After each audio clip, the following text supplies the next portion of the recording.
Welcome back to the show. I hope you're having a good week. And today we're going to do something a little bit different. I'm going to share with you today the results of a survey that we just did with over 1,500 SheSpeaks members, women from around the U.S., ages 18 to 74. And the purpose of this survey that we did was to better understand how we are, as audience, as people who follow other people on social media, how we're being affected by it and how does it influence us. And we asked over 1,500 women to share with us their thoughts. What do they think social media is doing for them? How is it impacting them? And there were 4 key areas we decided to ask about. One area was related to work life and career. Another was health and wellness, and then politics and voting. And finally, we also delved into shopping. So we're going to start off the show with some clips from an interview that I did with Marketing Brew or Morning Brew. If you're familiar with them, you may not be. They are a publication that comes out every day and is really geared towards people who work in the advertising, marketing, branding world. And so we're going to have a few clips from that about the study that we did with our SheSpeaks community related to how they are being impacted by people they follow on social media. We cover health and wellness, political and the voting arena, in shopping, and in work and career. So you'll hear a few clips from that. We've been really fascinated with this idea of the impact that influencers and creators are having on how we do everything from shop to how we take care of our health, to how we think about political issues and voting, and also how we think about work and career. So we just finished a study that really tried to get much more insight into how we are being affected as, let's say, consumers of influencer content, of people who scroll on social media and follow influencers. How are we being impacted by that content in the 4 areas that I mentioned? And one of the things that was really interesting is the first one, that where we see that women are very cognizant. They say that they consume a lot of content in the shopping category, but they're also cognizant that it's impacting and influencing how they shop. So that was one of the areas that we saw was a high consumption, meaning women say that they are consuming that content on a pretty regular basis, meaning what are some things I should buy?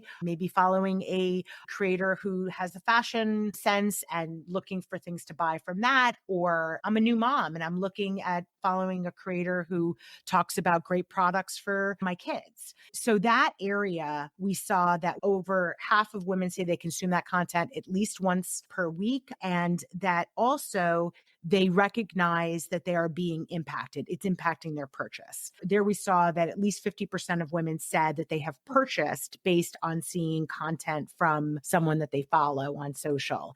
That increase of just saying that 50% that say that they buy something based on someone else's social media post, an influencer they follow, just that number over the last year has gone up from 23%, and just in 1 year. And I think that's a really interesting indicator that we are becoming much more cognizant of the fact that people who we follow in social media, creators, influencers, are impacting what we're going to buy.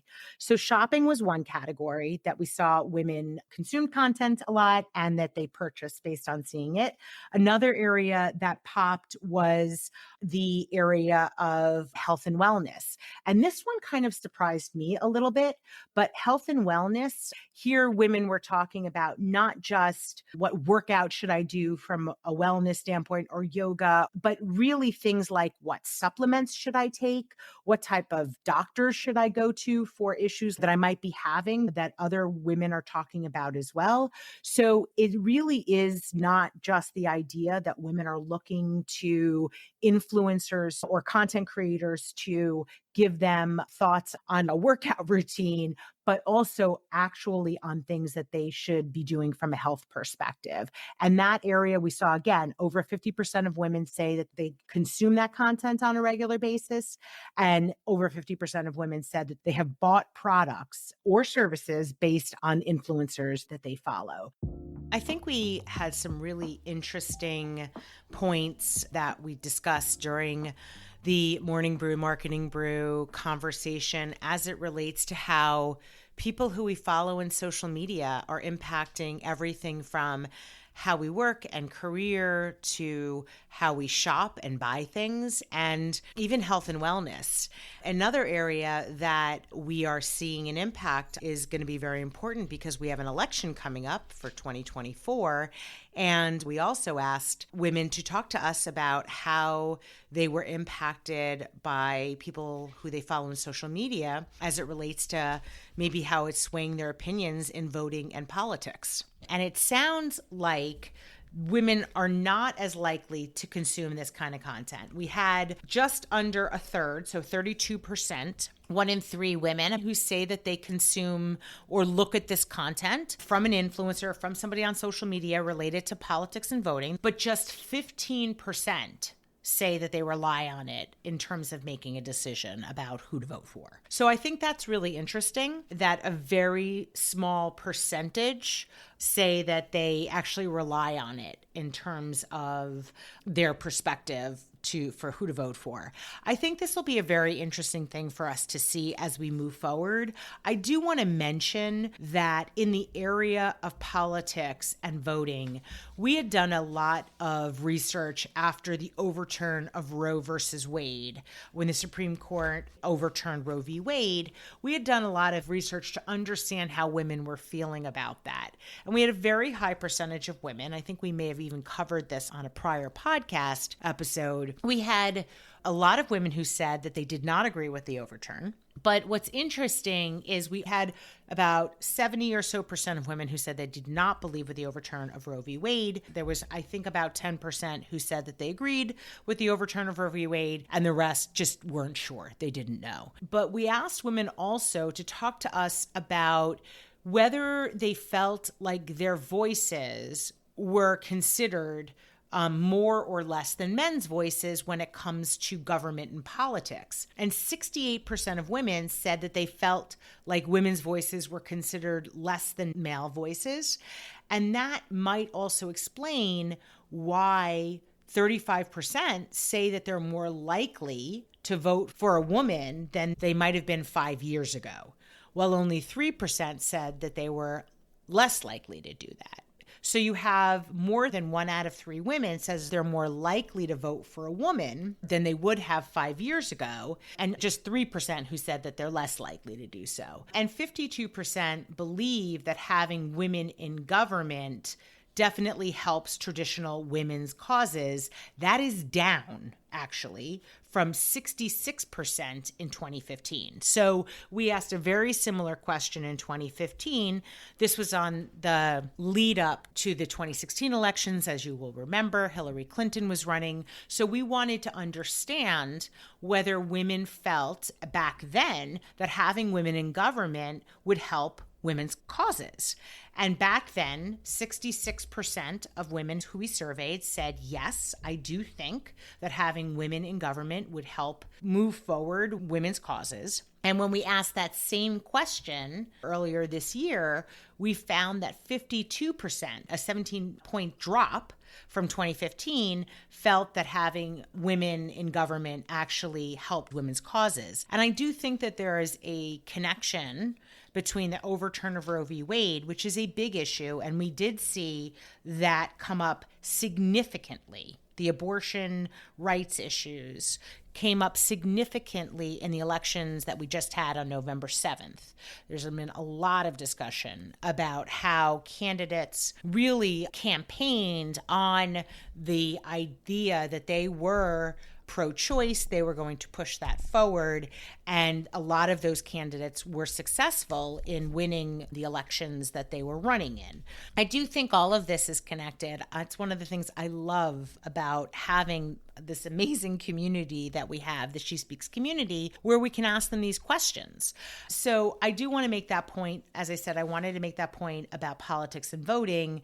And I do think it's going to be some interesting things. We'll continue to ask questions about this from the SheSpeaks community as we move forward and we race towards this 2024 election.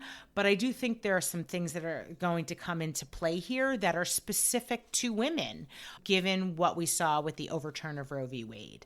So these are some things that I thought were really interesting from the study that we just completed. A few other points that I think are worth talking about is just how women decide who they're going to follow on social media. I think a lot of people think that women are going to follow others who have a lot of followers. That's going to be a really important part of how you decide who you're going to follow. And it turns out that what you might call a vanity metric, how many followers does somebody have?